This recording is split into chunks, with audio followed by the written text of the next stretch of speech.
Welcome to the Soulbound Studios podcast. I'm your host, Mandy.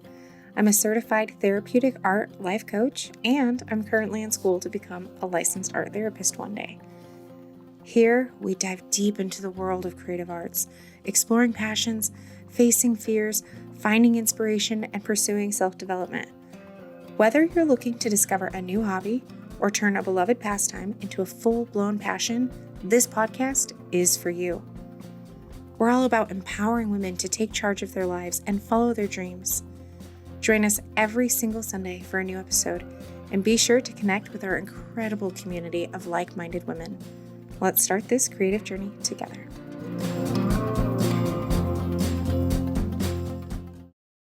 Hello, and welcome to another episode of Soulbound Studios podcast.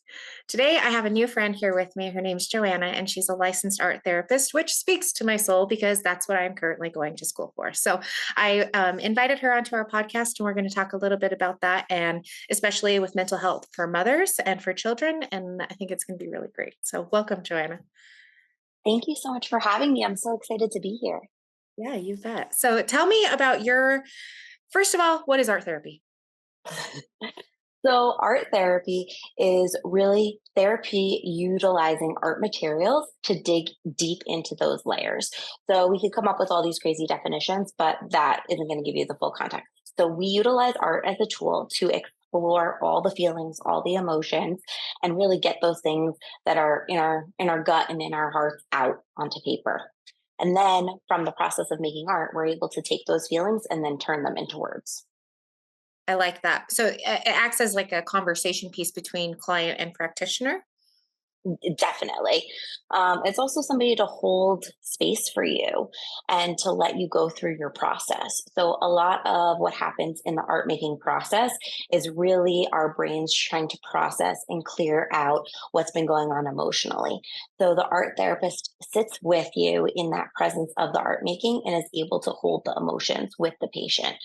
So, it really acts as somebody to validate and to be in those emotional spot with you. So it's a safe space for the client or the child. Which I really love this because, like, I think of this as the form of like a patient because of all of my issues that I've had with mental health in the past. And like when I really needed it the most, I actually was using art as a form of therapy before I even knew that art therapy was a thing. And so I was in 2016, I was admitted in the hospital on a suicide watch. And that was when I found art. Like I was in group therapies and I was just doodling and drawing, and they gave us all sorts of art supplies, but they didn't have an art therapist there. And I think I really could have, like, oh my gosh, I would have really dove into that and loved it in that time. But as a client, as a patient, I could see how that could be like a really scary, vulnerable thing. I think therapy in general is vulnerable, but it's difficult sometimes for people to come in and start a conversation. But like using art to help you get those things out, I can see how that could be very powerful, but also very scary. Like, how do you guide people into it to like almost like you say, hold space, but like open up the environment to where it's welcomed? That's a great question. So, in our office, we actually created a directive that we use as like an assessment tool, you would say, and we call it our soccer ball assessment, but really has absolutely nothing to do with soccer. But what it is it's a picture of a soccer ball, and within the soccer ball, you see all these little compartments. And we have our clients fill in the people who take up space in their life, one name per little box. And then we just start with stickers. So stickers are very fun, playful. They're not intimidating. They're not overwhelming. They're not overstimulating. And the stickers that we put in each box really help the clients tell the story. It is a fun way for us to know about them, know about their feelings, but it's also a really fun and safe way to talk about feelings without having to actually talk about feelings. So, for example, we have hearts for people you love and smiley faces for people who make you happy. But we also have bumblebees for people who sting you, emotionally or Mm. physically. We have spiders for people who scare you. And we have band-aids for people who make you sad. And it's a way to dump out all these feelings in a really quick, just here I am, and this is where I am without having to say any of those words. And it gives the client and the clinician a really great visual of where we are and how are we going to dive into this journey. I really love that because I think that that could be utilized for all ages. Like I can see especially how my kids would love that. But like even me as an adult, like sitting down and doing that activity, I can immediately start thinking of the people and what stickers they would get. Yep. And And I do it with adults all the time. I'm like, when I bring out stickers, they're like, wait, what? Like, come on.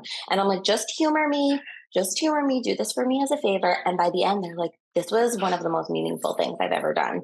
And we just met. And I was like, I know. I was like, you did it. You did the work. and it's funny because we as adults, you have to almost humble yourself down a little bit to view that as I think a lot of adults could think that that's an immature activity.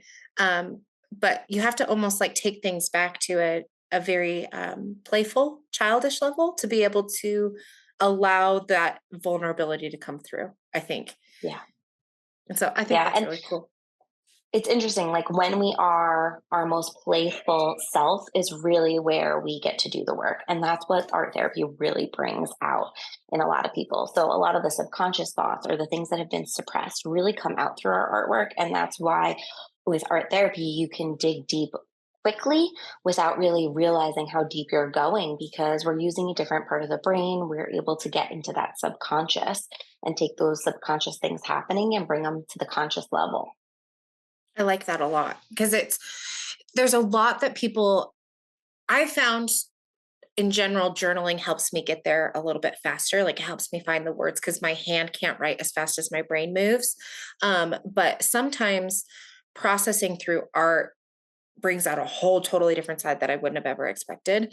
And it's interesting to see how different forms of art bring out different depths of those layers that we need to kind of unpack. And man, I'd be interested to sign myself up for art therapy just to see as a client, you know what I mean? Just to kind of see how other people work and the processes that I'll be healed from as well. It'd be cool to do you Yeah. ever do it as a patient just to just 100% because you really can't be a good clinician unless you're in therapy yourself. So, Mhm. I always tell people when they're searching for a clinician, make sure your clinician is in therapy themselves. Otherwise, they're not going to be able to give you all the support that you need. So, of course, I'm always checking in with myself. I'm always doing all those things because I need to show up the best for my patients. I don't need my stuff to then impact their treatment. Right. That was the other question I was going to ask, but maybe in the flip flop, like in the reverse, is how do you separate as a clinician? How do you separate the mental health things that people bring to you? And because I'm an empath, I'll hold that stuff in, like I'll feel with them. And so, how do you separate yourself to not hold that? You hold the space for them, but not absorb it. That's a great question. And it's really a skill that you have to hone in and practice and really learn. It's really hard, especially in the tough emotional cases.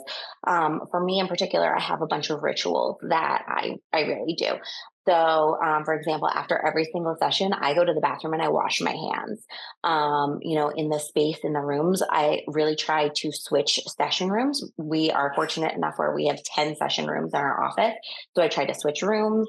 I will light a candle. I will turn on the diffuser. So I will do things to help ground myself between sessions.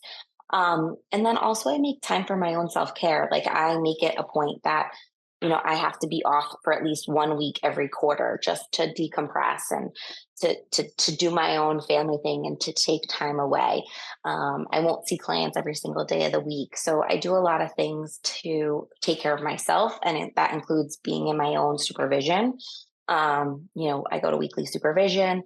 I am in my own therapy. I'm on the board for art therapy.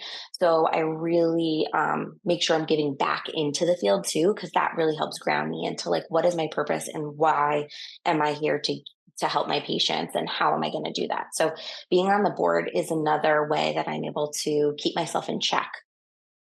That's good. That's good. And then being in your own therapies and stuff too, I think helps kind of hold Huge that. difference. Yeah, that makes Mhm. sense. So who do you think I think everybody could probably benefit from art therapy, but it's sometimes hard to say like, oh yeah, everyone can do this. Do you think there's a certain personality type or maybe someone that would probably benefit the most from it? Like, I would think maybe the type A's would need to relax a little bit, but they might have a harder time with it. That's a really great question. Um, I really think the people who are willing to put themselves out there are just great clients for therapy in general. I Mm, think if you're being forced into the process of therapy, it's not going to work, right? So I think you really have to just want to do better in and to be the best version of yourself to start. And then I think with actual art therapy, I think it's really like the creative brain or the person who just can't talk about the feelings yet. Or doesn't even want to talk about it, just wants to like dig in. I think that's like a really great starting point. So, especially if a trauma's happened, or even for children, we don't even know where to start. I think those are art therapy is a great starting point, and then we're able to pull. And as we pull information out and we learn, then we're able to pull in those conversation words and turn the art therapy process into a little bit of a dialogue as well. okay, I like that because I think there's a bit of resistance sometimes when starting any kind of therapy, just because it's scary, it's vulnerable to have to dig into Mhm. that, and choosing the right kind of therapy, I think also makes a difference. I think that there's people say, well, I've tried it before and it didn't work for me. Well, was it the therapist? Was it the kind of therapy? Was There's more options than just going to one practitioner, and you know what I mean? Like, 1,000%. And, in our office, we're a group practice. So there's a lot of clinicians. So we always say, if you feel like we're not the right fit, let us know and we'll switch it up. And we do, it's all about finding the right person who you feel connects to you to start. But within the modalities, art therapists can be trained in other things, and social workers can be trained in other things, and counselors can be trained in other things, and we all kind of have our specialties, but really utilizing the modality that fits best for the client is really the best way. So can the therapist really gauge what's best for that client, or are they giving options? And if can the therapist even gauge if that's not a right fit too? So I think it really takes a skilled clinician to recognize, like, we're not the right fit, but this person is the right fit for you. So I want you to go see them.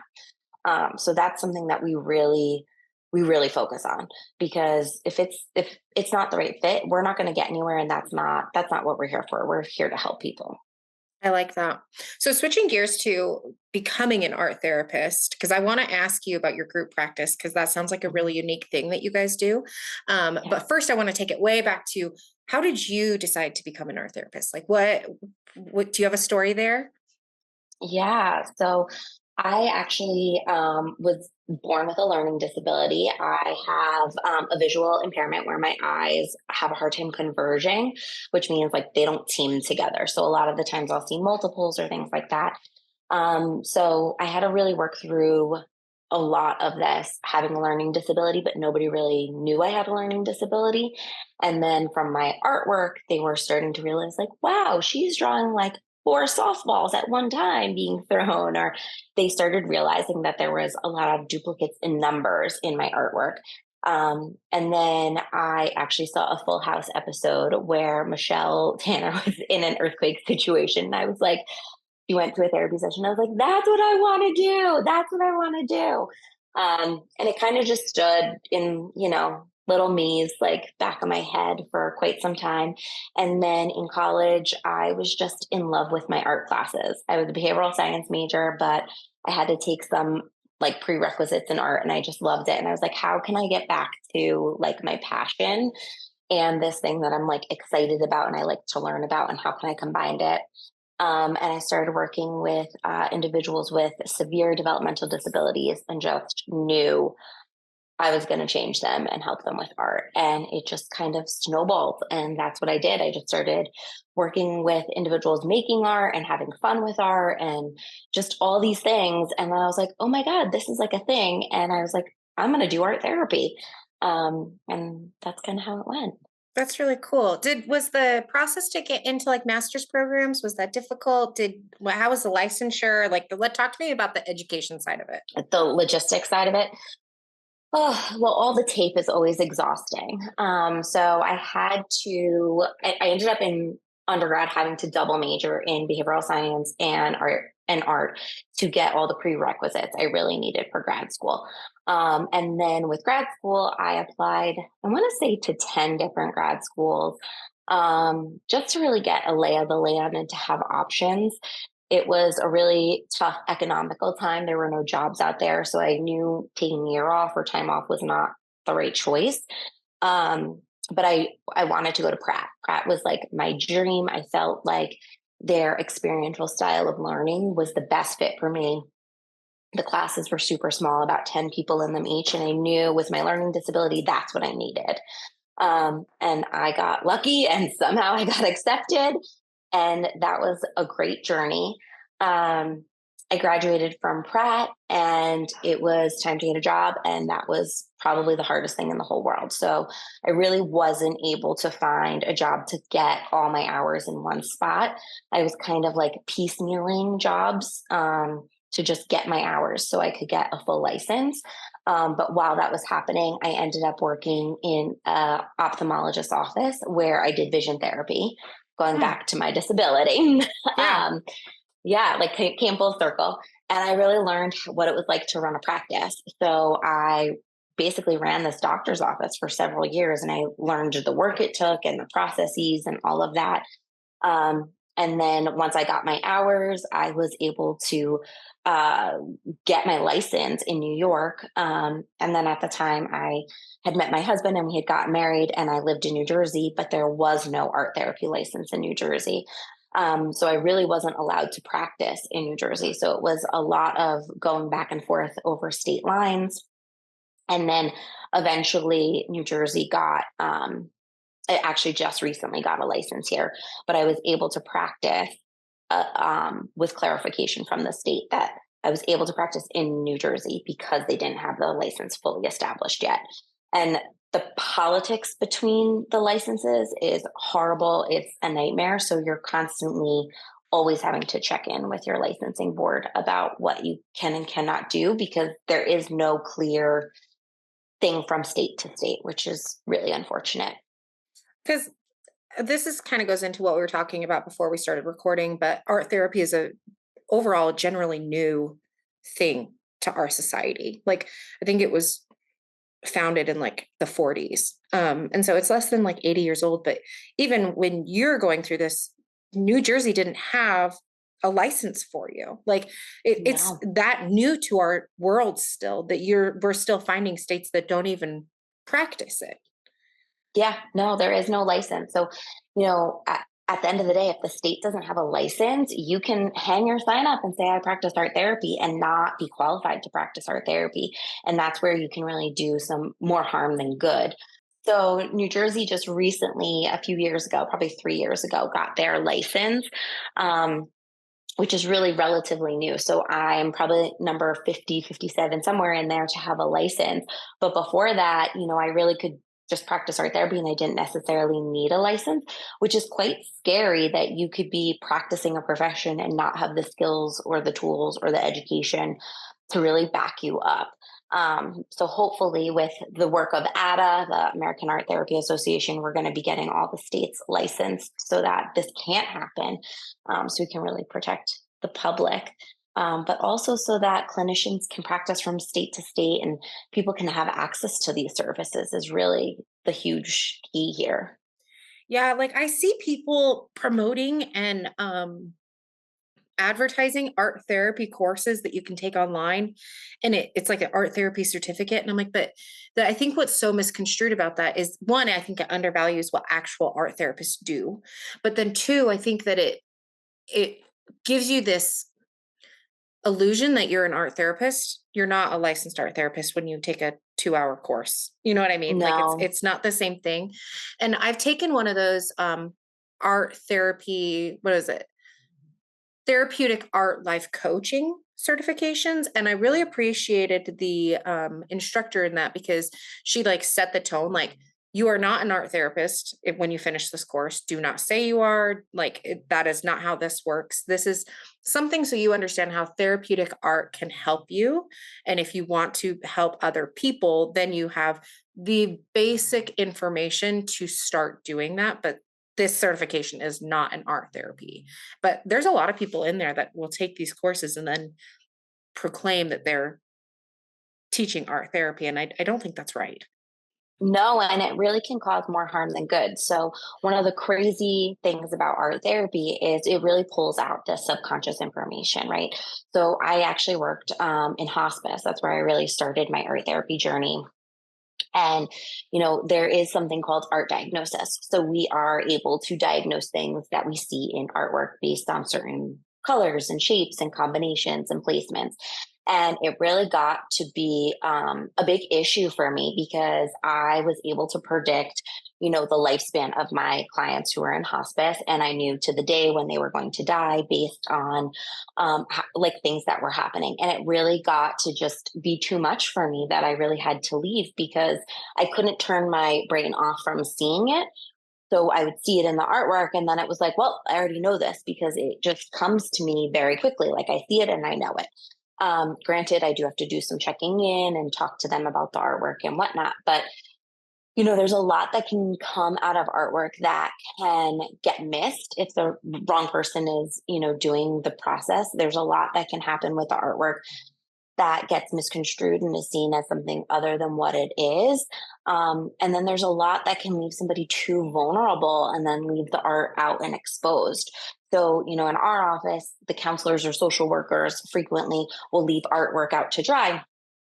We all do that. But then there's sometimes me or another art therapist will walk in the room and be like, no, no, no, this cannot be out to the public. This has to be in a private location. No one should really be seeing this. And it's a lot of psychoeducation that myself and the other art therapists really have to give to the other clinicians in the office because they don't see what we see. They don't know what came out in that artwork that we can see. So we really work as a team in our office so that the clients are fully supported the best that they can be. Which I like the respect that's given to the art, and because it's not just art, it is therapy, and it's essentially like putting the notes from the meeting, everything that they just like revealed to you, it's putting it out on display, and Exactly. there's respect that goes with that, and so I really like that, you know, as a licensed art therapist, someone who actually is qualified to do what you do, you can hold space in the appropriate ways because you value what that artwork that they're creating represents.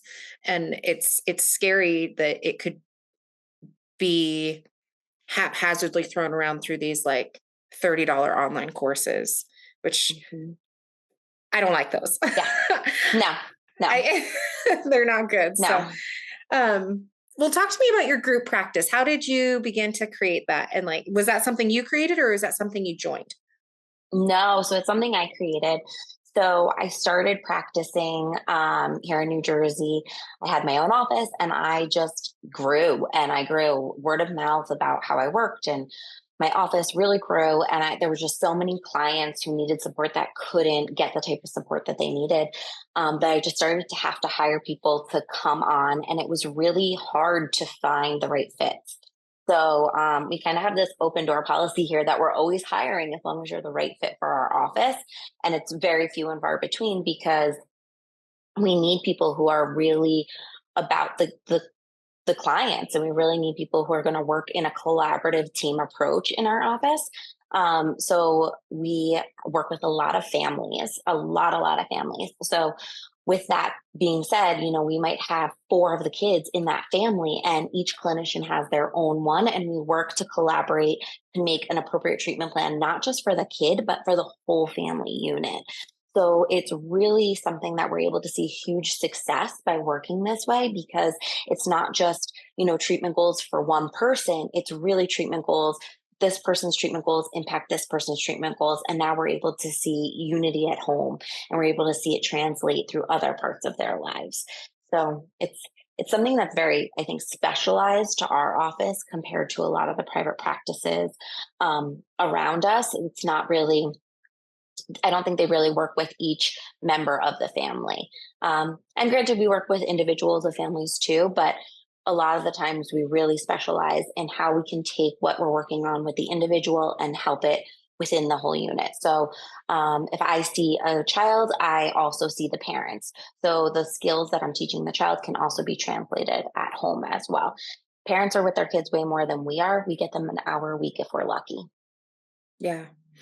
I really like that you guys can take like all of the kids or all of the family members and collaborate and work together to create unity within the home.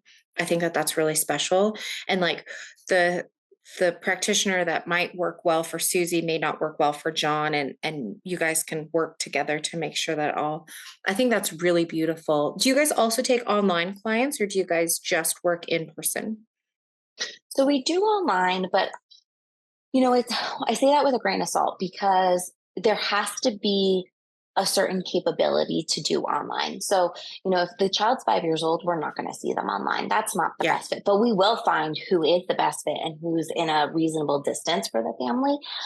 So, we're really about what is going to make the most sense for that child and that family. Sometimes we will work with the whole family, but mom and dad are separated and dad lives in a different state or mom lives in a different state. So that's one of the situations we really will utilize it. Um, or, we have college students who are out of state or they're down the shore or wherever. We utilize online therapy a lot there as well. But there is so much to be said about being with people. And I think we really learned that with Mhm. the pandemic of not being that closeness. And so much of art therapy is nonverbal. And it's really this subconscious soul alignment that happens when we're in session. We don't want to lose that component either. So it's really about what is in that best interest of that client and that family. Okay, so I want to shift gears here and talk about specifically perinatal mental health, like, because that was where my story stems. And I know that a lot of my listeners kind of relate to some of that stuff. But how do you think postpartum depression and your relationship with your children and how all of that might benefit from art therapy, or if there's more that you want to speak on specifically in that regard? Great question. So, I am perinatal mental health certified. A lot of people are not. So, if you are suffering with postpartum depression or, a near miss or postpartum anxiety, really make sure you find a clinician who has the PMHC. First of all, that's first and foremost because a lot of clinicians don't really know what they're dealing with if they do not have that certification. It's so Um, true. It's awful. it's It's it's really so it really true. is. And a lot of people think like, oh, I know about anxiety, I know about depression, I can handle this. Perinatal mental health is it's completely it's its own beast, right? The things, the certain medications, all of that, it's very different than your typical anxiety and depression. So the first step is to make sure you have the right person to do the work with. Um, and that they can give you the right supports and resources that you need because they can see the flags way more clearly and can even identify things than a typical clinician can. So that's the first step. But with art therapy, specifically doing perinatal mental health, what happens is while we are in this season of depression and anxiety that is so severe or very different than other seasons of anxiety and depression, our brain develops these patterns, right? And these ways of thinking. And it almost gets like clogged in there because, these rituals or these thoughts become who we are, not just for that season, but it kind of really lingers. And it can take years and years for it to be in our brain. So, what art therapy does is it really is able to get these patterns and these rituals out of our brains and onto paper, into sculpture, onto canvas, and we are able to basically destroy them and then rebuild them. So, a lot of this is the neural pathway development in our brain, and we need to basically change that function of where these thoughts are going and get them into a new space. So, a lot of the artwork that I do that's perinatal mental health is building and destroying and then creating something new out of that destruction. So what we're doing is we're changing the pathways, we're changing the thoughts, we're flipping the mindset. And we need to do that and make that happen so frequently that it helps us not get stuck in those negative behaviors of those deep depressions and that deep anxiety that happens when we're in the root of postpartum depression and anxiety. Does that make sense? Yes, it Very totally does. And crazy. it reminds me of a exercise that my friend and I did one time. And it's essentially like you have these four different areas of your life, right? Like the primary, you've got financial, you've got relationships, there's like, I don't even remember what all of them were that we focused on, but we had four different categories. And what we did to begin with is in every single category, you just like almost like angrily scribble wrote thoughts in regards to that category, like relationships, body image, finances, whatever the category was, you would like all of your crappy thoughts that would just come to you, you just like angrily write them out and you would stack them on top of each other. So when you got done, it just looked like a jumbled mess. It was just no one could read it because really you couldn't. Like it's angrily written down. And then what we did is we used modeling paste and stencils and things to kind of cover it up and like rebuild it. And then we would put different positive messages about those types of things in our lives. I Like, love this. and we did that as like a, not even knowing what we know about art therapy now, but we had an art membership where people would, be part of our monthly subscription where we could just do art lessons. And it was meant to be just a New Year's, like, let go of the old, bring in the new. And that was what it was meant to be. But it was so powerful. And the people that took it, and actually, my friend Jess went on to do a couple in person workshops to do that same. It just meant to be like, let go of what's old and bring in what's new and a mentality shift with your art. But looking into it now, that's like a huge therapeutic process. And I can see why people loved it so much. Definitely. And, the thing about our thoughts and our subconscious is they're deeply layered, right? And it's the same thing about this art therapy process. And then what happens when we have all these layers and we don't clear them out? So I think that really happens a lot with perinatal mental health. There's giving birth is such a process. There's so many layers to giving birth. There's so many things that we don't talk about still. And now I feel like it's okay to talk about a lot of stuff, but there's still so much of a filter on it.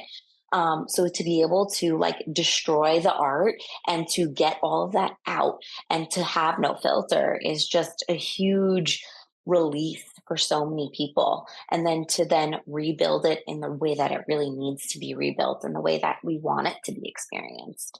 It really clears our cognitive pathways too, to also be able to then rebond with our baby, to build those connections. Because what happens a lot of the times is we're just so cognitively overwhelmed that we're not able to build those connections. Yeah. And I still sometimes struggle. Like the baby that I went through postpartum depression with, she's almost 9 now.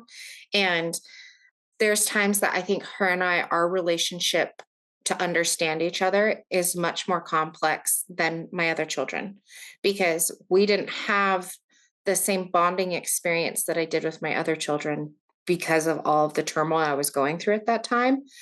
And I think a lot of that came from the sheer amount of overwhelm during the time that I had while she was a baby, which then stemmed into postpartum and all of the stuff that I had going on with her.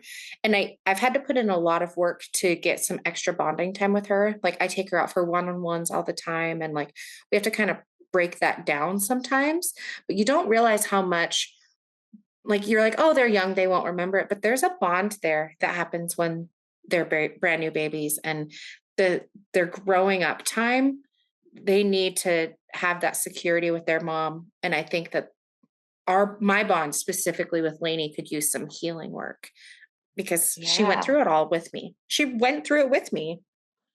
Well, and it's like muscle memory, right? So, like, think about the babies who are born and it's like an emergency C-section, right? And they're like being yanked, right? They're actually physically being yanked from the pelvis of the mother, right? And then you fast forward and the baby has to go to a childcare worker or a grandparent or somebody because the mom has to go to work. And it's that yanking feeling again. It's the same muscle memory for the child and for the mom. So the emotions of this child being yanked from your womb is the same feeling, and it causes moms to burst into tears and they can't figure out why, right?